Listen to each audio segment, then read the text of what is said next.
नमस्कार दोस्तों, D Y motivation में आपका स्वागत है। हाँ, स्वागत है आप सभी एस्पिरेंट्स का आज की इस बहुत ही खास लाइव क्लास में। हाँ, आज की इस विस्तृत चर्चा में हम इतिहास के एक ऐसे कालखंड को समझने वाले हैं जो किसी थ्रिलर से कम नहीं है।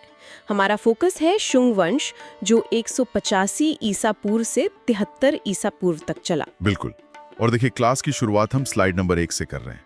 स्क्रीन पर जो विजुअल है वो एक डार्क ब्लू और गोल्डन थीम में रंगा हुआ है। यहाँ बीच में एक शानदार 3D शाही सिंहासन, एक नक्काशीदार तलवार और कुछ बिखरे हुए सिक्के नजर आ रहे हैं। हाँ, और ऊपर से जो ड्रामेटिक लाइटिंग इस सिंहासन पर पड़ रही है वो सीधे तौर पर एक अचानक हुए सत्ता परिवर्तन का प्रतीक है। स्लाइड की हेडलाइन भी यही कहती है कि ये मौर्य साम्राज्य के बाद आई राजनीतिक शून्यता और शुंग वंश के उदय की शुरुआत थी। मतलब इस स्लाइड का मुख्य उद्देश्य यही है कि हम समझें कि एक अखंड मौर्य साम्राज्य के पतन के बाद शुंग वंश ने उस खालीपन को कैसे भरा और उस समय क्या सांस्कृतिक बदलाव हुए। सही कहा आपने। ये यूपीएससी और पीसीएस की तैयारी कर रहे कैंडिडेट्स के लिए एक बहुत ही महत्वपूर्ण नींव है। अब चलते हैं अगले स्लाइड पर। तो दूसरी स्लाइड पर जो विजुअल है वो बहुत ही गहरा प्रतीक है। यहाँ एक टूटा हुआ 3D अशोक स्तंभ दिखाया गया है जिस पर जंगली बेलें लिपटी हुई हैं। और ये नीली और सुनहरी रोशनी में बहुत ही रहस्यमयी लग रहा है। ये दृश्य मौर्य साम्राज्य के पतन को बहुत ही सटीकता से दर्शाता है। स्लाइड की हेडलाइन मौर्य साम्राज्य के पतन के कारणों पर बात करती है। देखिए, बुलेट पॉइंट्स को अगर हम एक एक करके समझें तो महान अशोक के बाद जो उत्तराधिकारी आए वे अत्यंत दुर्बल थे। इतने बड़े साम्राज्य की नौकरशाही पूरी तरह चरमरा गई थी। और सेनापतियों की निष्ठा भी तो राजा से हटकर अपने कमांडरों की तरफ होने लगी थी। इसके अलावा यवन यानी इंडो ग्रीक आक्रमण का डर एक अलग ही दबाव बना रहा था। महत्वपूर्ण एग्जाम अलर्ट दिया गया है। यूपीएससी के दृष्टिकोण से इसे ध्यान से सुनिए। अंतिम मौर्य सम्राट बृहद्रथ था, जिसकी हत्या उसी के सेनापति पुष्यमित्र शुंग ने की थी। ये फैक्ट प्रीलिम्स के लिए बहुत जरूरी है। अब चलते हैं अगली स्लाइड पर। अब तीसरी स्लाइड हमारे सामने है। यहाँ विजुअल में एक प्राचीन स्क्रॉल और एक लाल रंग की मोम की मोहर दिखाई गई है जो सुनहरी रोशनी में चमक रही है। ये वैधानिकता का प्रतीक है। स्लाइड की हेडलाइन इसे रक्तहीन क्रांति और सत्ता परिवर्तन कहती है, लेकिन बुलेट पॉइंट्स में एक बहुत बड़ा विरोधाभास है। इसे रक्तहीन कहा जाता है जबकि असल में पुष्यमित्र ने एक सैन्य परेड के दौरान सम्राट की हत्या की थी। हाँ, यही विरोधाभास तो इतिहास की खासियत है। इसका उद्देश्य केवल सत्ता हथियाना नहीं था। बाण भट्ट के हर्षचरित और पुराणों के अनुसार ये विदेशी आक्रमणों से रक्षा और वैदिक मूल्यों की पुनर्स्थापना का प्रयास था। मतलब ये एक हताश सैन्य तख्तापलट था जिसे समर्थन प्राप्त था। और यहाँ एस्पिरेंट्स के लिए एक और एग्जाम अलर्ट ब्लिंक कर रहा है। भरूच शिलालेख में शुंगों के लिए सुगनम राजे शब्द का प्रयोग हुआ है। सुगनम राजे यानी शुंगों का राज्य। ये टर्न पीसीएस परीक्षाओं में सीधे पूछा जा सकता है। एकदम सही। अब चलते हैं अगले स्लाइड पर। चौथी स्लाइड पर आते हैं। यहाँ का 3D विजुअल पुष्यमित्र शुंग के व्यक्तित्व को दर्शाता है। जमीन पर रखी एक नक्काशीदार तलवार, एक मजबूत ढाल, रुद्राक्ष की माला और एक तांबे का कलश। ब्लू और गोल्डन थीम में ये तलवार और रुद्राक्ष का संयोजन युद्ध कौशल और धार्मिक निष्ठा को एक साथ दिखा रहा है। हेडलाइन है पुष्यमित्र का शासन और ब्राह्मणवादी प्रतिक्रिया। बुलेट पॉइंट्स बताते हैं कि पुष्यमित्र ने 36 वर्ष तक शासन किया, लेकिन राजा बनने के बाद भी महाराजा नहीं बल्कि सेनानी की उपाधि ही धारण की। उनकी राजधानी पाटलिपुत्र ही रही। और इसे ब्राह्मणवादी प्रतिक्रिया के रूप में इसलिए देखा जाता है क्योंकि उन्होंने मौर्यों के बौद्ध झुकाव के विपरीत वैदिक व्यवस्था को फिर से स्थापित किया। बिल्कुल। और यहाँ का एग्जाम अलर्ट बहुत ही महत्वपूर्ण है। धनदेव के अयोध्या अभिलेख से पुष्यमित्र द्वारा किए गए 2 अश्वमेध यज्ञों की पुष्टि होती है। ये सीधा सवाल बन सकता है कि अश्वमेध यज्ञ का प्रमाण कहाँ से मिलता है? अयोध्या अभिलेख से। अब चलते हैं अगले स्लाइड पर। 5वीं स्लाइड में हम सैन्य अभियानों की बात कर रहे हैं। यहाँ एक भारी कवच पहने हुए 3D घोड़े का शानदार विजुअल है जो सुनहरी रोशनी में खड़ा है। ये घोड़ा शुंगों की सैन्य शक्ति और यवनों के प्रतिरोध का प्रतीक है। हेडलाइन सैन्य विजयों पर केंद्रित है। बुलेट पॉइंट्स के अनुसार पुष्यमित्र ने सत्ता संभालते ही विदर्भ के विद्रोह को कुचला।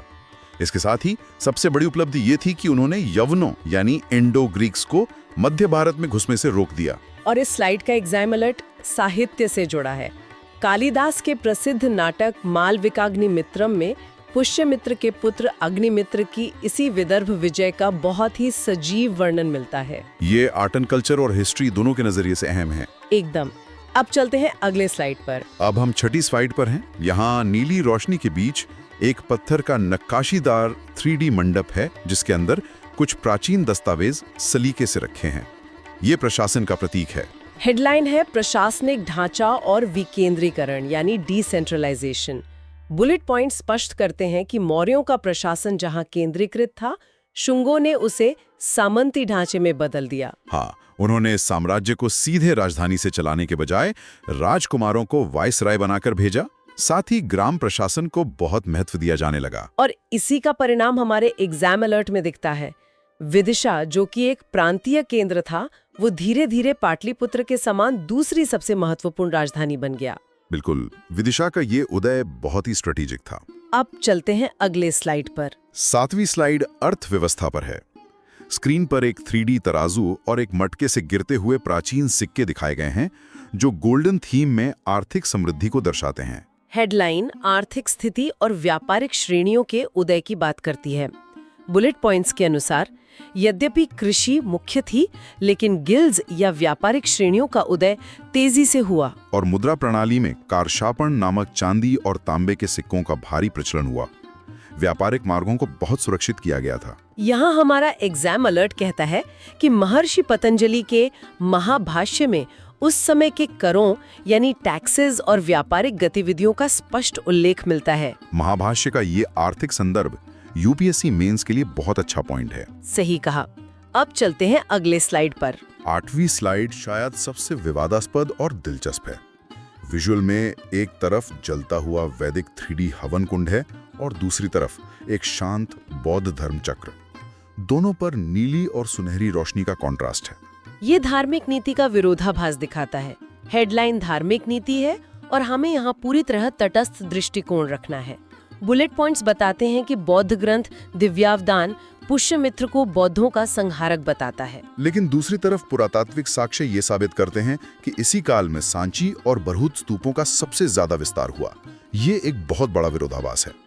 तो निष्कर्ष यह निकलता है कि पुष्यमित्र ने केवल उन्हीं भिक्षुओं को दंडित किया जो राज्य के खिलाफ यवनों का साथ दे रहे थे। ये एक राजनीतिक कदम था। साथ ही अयोध्या अभिलेख में उनके द्वारा फाल्गुदेव मंदिर के निर्माण का भी जिक्र है। ये स्लाइड मेंस आंसर राइटिंग के लिए बहुत संतुलित दृष्टिकोण देती है। बिल्कुल। अब चलते हैं अगले स्लाइड पर। 9वीं स्लाइड समाज पर है। विजुअल में एक नक्काशीदार लकड़ी के स्टैंड पर रखी एक प्राचीन पांडुलिपि है जिसके पास एक दिया जल रहा है। ये मनुस्मृति का प्रतीक है। हेडलाइन सामाजिक संरचना को दर्शाती है। बुलेट पॉइंट्स के अनुसार इस काल में मनुस्मृति का संकलन हुआ, ब्राह्मणों की सर्वोच्चता फिर से स्थापित हुई और वर्ण व्यवस्था कठोर हो गई। लेकिन इसी कठोरता के बीच भागवत धर्म यानी वासुदेव कृष्ण की भक्ति का बहुत तेजी से उदय हुआ, जो एक उदार बदलाव था। और यहाँ एग्जाम अलर्ट बहुत ही महत्वपूर्ण है। इस काल में संस्कृत को आम बोलचाल से उठाकर फिर से राजभाषा का दर्जा दे दिया गया। ये भाषा के स्तर पर एक बहुत बड़ा सांस्कृतिक शिफ्ट था। सहमत हूँ। अब चलते हैं अगले स्लाइड पर। 10वीं स्लाइड में कला की बात हो रही है। यहाँ 3D विजुअल में एक मूर्तिकार को हथौड़े और छेनी के साथ पत्थर पर एक यक्षी की मूर्ति उकेरते हुए दिखाया गया है। सुनहरी रोशनी में ये मूर्ति बहुत जीवंत लग रही है। हेडलाइन है कला का स्वर्ण काल। बुलेट पॉइंट्स बताते हैं कि यह वो समय था जब वास्तुकला लकड़ी से पत्थर की ओर एक क्रांतिकारी छलांग लगा रही थी। दरबारी कला अब लोक कला बन रही थी और मूर्तियों में चपटे उभार यानी फ्लैट रिलीफ तकनीक का इस्तेमाल शुरू हुआ, जहां आकृतियां पत्थर से बहुत ज्यादा बाहर नहीं निकली होती थी। यह कला प्रेमियों और आर्ट एंड कल्चर सेक्शन के लिए बहुत ही जरूरी तकनीकी डिटेल है। बिल्कुल। अब चलते हैं अगले स्लाइड पर। 11वीं स्लाइड में महान सांची स्तूप का एक बहुत ही शानदार गोल्डन 3D मॉडल स्क्रीन पर है।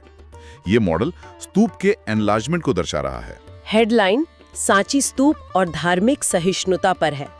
बुलेट पॉइंट्स के अनुसार अशोक द्वारा ईंटों से बनाए गए स्तूप को शुंग काल में पत्थर की मजबूत परतों से ढका गया और इसका आकार 2 गुना किया गया। साथ ही लकड़ी की बाड़ को हटाकर नक्काशीदार पत्थर की वेदिका बनाई गई। ये धार्मिक सहिष्णुता का बहुत बड़ा उदाहरण है। एग्जाम अलर्ट में नोट करने वाली बात है भरहुत की पाषाण वेधनी यानी स्टोन रेलिंग और पत्थरों पर जातक कथाओं का जो विस्तृत चित्रांकन है वो इसी काल की देन है। जातक कथाओं का चित्रांकन प्रीलिम्स का एक फेवरेट टॉपिक रहा है। बिल्कुल सही। अब चलते हैं अगली स्लाइड पर। 12वीं स्लाइड साहित्य को समर्पित है। विजुअल में एक मोरपंख, एक दवात और एक प्राचीन पुस्तक दिखाई गई है। यह ब्लू एंड गोल्डन थीम महर्षि पतंजलि के साहित्यिक योगदान को दर्शाती है। हेडलाइन है साहित्य और संस्कृत का पुनर्जागरण। बुलेट पॉइंट्स बताते हैं कि पुष्यमित्र के राजपुरोहित और महान व्याकरणविद महर्षि पतंजलि ने पाणिनि की अष्टाध्यायी को सरल बनाने के लिए महाभाष्य की रचना की। इसी काल में संस्कृत का राजकाज की भाषा बनना और मनुस्मृति का संकलन दोनों ही साहित्य के स्वर्ण काल को साबित करते हैं। यह साहित्यिक विकास आगे चलकर गुप्त काल के लिए एक मजबूत नींव बना। एकदम। अब चलते हैं अगले स्लाइड पर। अब 13वीं स्लाइड में माहौल थोड़ा गंभीर होता है। विजुअल में सूखे मैदान पर एक टूटा हुआ 3D ग्रीक हेलमेट और ढाल दिखाई दे रही है। यह यवन आक्रमण का प्रतीक है। हेडलाइन डेमेट्रियस और मिनेंडर के खतरे की बात करती है। बुलेट पॉइंट्स के अनुसार गार्गी संहिता के युग पुराण में इन विनाशकारी यवन आक्रमणों का स्पष्ट वर्णन है।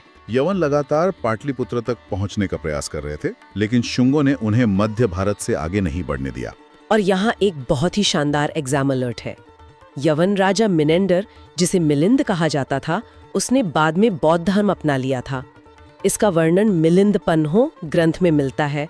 एक आक्रमणकारी का भारतीय दर्शन से प्रभावित होना इतिहास की एक बहुत बड़ी घटना है। बिल्कुल। अब चलते हैं अगले स्लाइड पर। 14वीं स्लाइड में एक प्राचीन 3D नक्शा और एक दूरबीन का विजुअल है जो सैन्य रणनीति को दिखा रहा है। हेडलाइन है सिंधुम नदी का युद्ध। बुलेट पॉइंट्स बताते हैं कि पुष्यमित्र के पोते वसुमित्र ने यवनों को तब हराया जब उन्होंने अश्वमेध यज्ञ का घोड़ा पकड़ लिया था।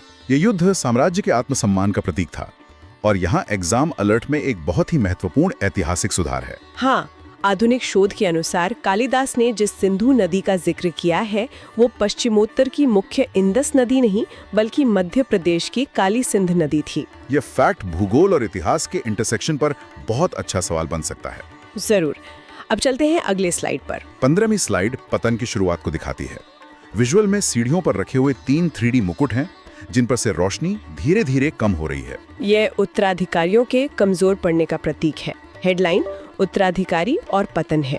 बुलेट पॉइंट्स बताते हैं कि अग्निमित्र के बाद वसुमित्र गद्दी पर बैठा, जो बाद में विलासिता में डूब गया। इसके बाद भागभद्र जैसे शासक आए। सत्ता का जो विकेंद्रीकरण कभी ताकत था, अब वो दरबार में षड्यंत्रों का कारण बन गया था। सामंती ढांचा अब साम्राज्य को भीतर से खोखला कर रहा था। बिल्कुल। अब चलते हैं अगले स्लाइड पर। 16वीं स्लाइड एक बहुत ही खास स्मारक पर है। यहाँ विजुअल में विदिशा का प्रसिद्ध 3D गरुड़ स्तंभ दिखाया गया है जो सुनहरी रोशनी में चमक रहा है। हेडलाइन भागभद्र और हेलियोडोरस के बारे में है। बुलेट पॉइंट्स के अनुसार राजा भागभद्र के दरबार में यूनानी राजदूत आया था। और हमारा एग्जाम अलर्ट बहुत ही सीधा है। यह गरुड़ स्तंभ प्राचीनतम भागवत धर्म का सबसे पुख्ता पुरातात्विक साक्ष्य है। हेलियोडोरस ने खुद को परम भागवत कहा था। विदेशी राजदूत का भागवत धर्म अपनाना उस समय की सांस्कृतिक समावेशिता को दिखाता है। बिल्कुल सही ऑब्जर्वेशन है। अब चलते हैं अगले स्लाइड पर। 17वीं स्लाइड इस वंश के अंत की कहानी कहती है। विजुअल में संगमरमर के 3D फर्श पर गिरा हुआ एक वाइन का प्याला और एक खून से सना खंजर है। हेडलाइन है अंतिम शासक देवभूति की हत्या। बुलेट पॉइंट्स के अनुसार देवभूति एक अत्यंत विलासी शासक था और बाणभट्ट के अनुसार उसकी हत्या दासी के वेश में धोखा देकर उसी के मंत्री वसुदेव कण्व द्वारा की गई। जिस तरह पुष्यमित्र ने अपने राजा की हत्या करके वंश शुरू किया था, उसी तरह 73 ईसा पूर्व में कण्व वंश की नींव भी एक मंत्री द्वारा राजा की हत्या से पड़ी। इतिहास ने खुद को दोहराया। हाँ। अब चलते हैं अगले स्लाइड पर। 18वीं स्लाइड पर एक 3D बैलेंस स्केल यानी तराजू का विजुअल है जिसके दोनों पलड़ों पर रोशनी पड़ रही है। यह आलोचनात्मक मूल्यांकन का प्रतीक है। हेडलाइन में सकारात्मक और नकारात्मक पहलुओं की तुलना की गई है। बुलेट पॉइंट्स बताते हैं कि सकारात्मक रूप से शुंगों ने कला, संस्कृति और रक्षा के क्षेत्र में शानदार काम किया। उन्होंने भारत को एक सांस्कृतिक ढाल दी, लेकिन नकारात्मक पक्ष ये था कि वर्ण व्यवस्था बहुत कठोर हो गई और सामंतवाद की शुरुआत ने भविष्य में साम्राज्य को टुकड़ों में बांट दिया। ये एक बहुत ही बैलेंस्ड क्रिटिकल एनालिसिस है जो मेंस के कंक्लूजन में काम आता है। एकदम सही। अब चलते हैं अगले स्लाइड पर। 19वीं स्लाइड एक रिवीजन बोर्ड की तरह है। यहाँ एक 3D गोल्डन डिस्प्ले बोर्ड है जिस पर आज के सबसे अहम पॉइंट्स चमक रहे हैं। हेडलाइन है क्विक फैक्ट्स। चलिए इन्हें जल्दी से रिकैप कर लेते हैं। पहला, भरूच शिलालेख में शुंगों को सुगनम राजे कहा गया है। दूसरा, धनदेव का अयोध्या अभिलेख पुष्यमित्र के 2 अश्वमेध यज्ञों का प्रमाण है। तीसरा, विदिशा का गरुड़ स्तंभ प्राचीनतम परम भागवत साक्ष्य है। और चौथा, कालिदास के नाटक मालविकाग्निमित्रम का नायक पुष्यमित्र का पुत्र अग्निमित्र है। ये चारों फैक्ट्स किसी भी स्टेट पीसीएस या यूपीएससी प्रीलिम्स में मैच द फॉलोइंग के रूप में आ सकते हैं। बिल्कुल, एस्पिरेंट्स को ये टिप्स पर याद होने चाहिए। आप चलते हैं अगले स्लाइड पर। अब हम अपनी 20वीं और अंतिम स्लाइड पर आ गए हैं। यहाँ स्क्रीन पर भारत के प्राचीन 3D नक्शे के बगल में एक चमकता हुआ बड़ा सा प्रश्नवाचक चिन्ह है। ये आउटरो और व्यावहारिक प्रासंगिकता को दर्शाता है। इस पूरी चर्चा का निष्कर्ष ये है कि शुंग वंश हमें सिखाता है कि सांस्कृतिक जड़ें राष्ट्र को बचा सकती हैं, लेकिन कमजोर नेतृत्व और सामंती ढांचा उसे खत्म भी कर सकता है। हमने देखा कि पुष्यमित्र शुंग ने यवन आक्रमणकारियों को रोककर भारत को एक सांस्कृतिक ढाल प्रदान की। तो क्लास को खत्म करने से पहले हम एस्पिरेंट्स के लिए एक विचारोत्तेजक सवाल छोड़ रहे हैं। अगर पुष्यमित्र ने बृहद्रथ की हत्या नहीं की होती और कमजोर मौर्य साम्राज्य यवनों का सामना कर रहा होता, तो क्या यवनों ने भारतीय उपमहाद्वीप को पूरी तरह से यूनानी रंग में रंग दिया होता? क्या आज हम जो अपनी प्राचीन वास्तुकला, संस्कृति और साहित्य देखते हैं, वो हमेशा के लिए मिट गए होते? क्या उस एक हिंसक तख्ता पलट ने वास्तव में हमारी संस्कृति को बचाया? ये एक ऐसा सवाल है जिस पर आप सभी को गहराई से सोचना चाहिए। उम्मीद है आज की क्लास ने आपको एक नई दिशा दी होगी। अगर आपको हमारा प्रयास अच्छा लगा तो वीडियो को लाइक और सब्सक्राइब जरूर करें। ये हमें आपके लिए और बेहतर कंटेंट बनाने का मोटिवेशन देता है। धन्यवाद।